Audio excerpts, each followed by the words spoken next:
नमस्कार, आप देख रहे हैं भारत टाइम्स न्यूज और मैं हूं आपके साथ कंचन। सृष्टि के प्रारंभ से ही दो प्रकार के मानव रहते आए हैं। एक वे जीव है जो श्रीहरि विष्णु के विरोधी हैं और दूसरा वे जो ईश्वरी सत्ता के स्नेही हैं। हरदोई वाले श्रीहरि विष्णु के स्नेही हैं। देश में एक तरफ भगवान विष्णु के अवतार मर्यादा पुरुषोत्तम श्री राम के भक्त हैं तो दूसरी तरफ रामद्रोही हैं। एक तरफ ईश्वरी सत्ता पर विश्वास करने वाली भाजपा है तो दूसरी तरफ राम का द्रोह करने वाले कांग्रेस ने अपने प्रवक्ता के खिलाफ इसलिए कार्यवाही कर दी क्योंकि वे रामलला का दर्शन करने गई थी। कांग्रेसियों की मति मारी गई है जो भगवान का विरोध कर रहे हैं, इनकी दुर्गति तय है। उक्त बातें मुख्यमंत्री योगी आदित्यनाथ ने कही। उन्होंने हरदोई के सांसद व भाजपा प्रत्याशी जयप्रकाश रावत के लिए सोमवार को शाहबाद में जनसभा की भीड़ देखकर अभिभूत सीएम ने कहा कि भीषण धूप में गर्मी व लू की परवाह किए बिना आप भाजपा को आशीर्वाद देने आए हैं। आपका उत्साह बता रहा है कि आएंगे फिर मोदी ही।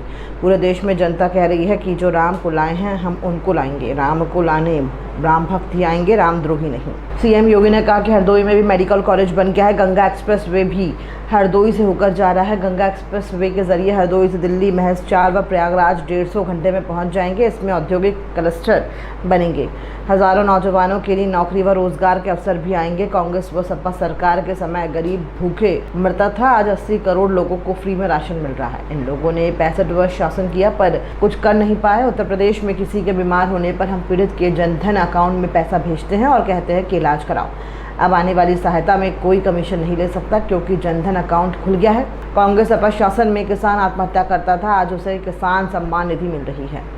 सीएम योगी ने कहा कि चेहरा देखकर काम नहीं होता है, संसाधन पर किसी वर्ग विशेष का अधिकार है। अब ये दावा करने वाले प्रधानमंत्री नहीं है, वे सबका साथ सबका विकास की बात कहते हैं। मोदी सपने नहीं हकीकत बुनते हैं, इसलिए बार बार आमजन मोदी जी को चुनते हैं। सुरक्षा, सम्मान, समृद्धि, विकास के कारण पनपे जनविश्वास से ही बार बार सरकार बन रही है। रामलला कब विराजमान होंगे ये देखने पीढ़ियां तड़प रही थी। कांग्रेसी कहते थे कि राम हुए ही नहीं, लेकिन मोदी जी रविवार को फिर अयोध्या गए थे। प्रभु राम को साष्टांग प्रणाम किया। भगवान श्री राम आरती की, फिर रात 9 बजे तक उनका रोड शो चलता रहा।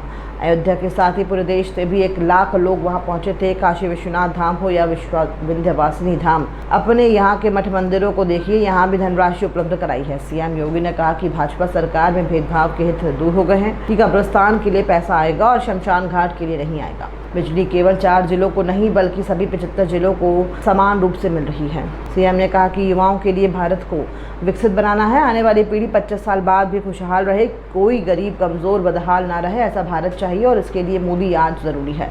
2022 में शाहबाद से रजनी तिवारी को जिताया और सरकार बनवाई। सीएम ने हरदोई से जयप्रकाश रावत को रिकॉर्ड तोड़ वोटों से जिताने के साथ ही तीसरी बार देश की सत्ता पीएम मोदी को सौंपने की अपील की है।